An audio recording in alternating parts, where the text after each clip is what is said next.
ஊழல் செய்யும் அதிகாரிகளை கைது செய் சிறையில் அடை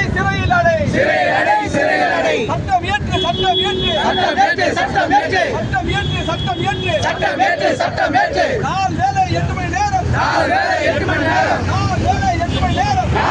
8 மணி நேரம் வாரம் வேலை 5 நாட்கள் என சட்டம் இயற்று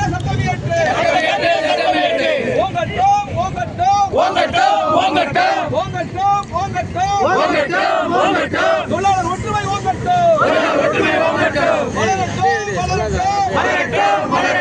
தொழிற்சங்க ஒற்றுமை வளரட்டும் அழிக்காதே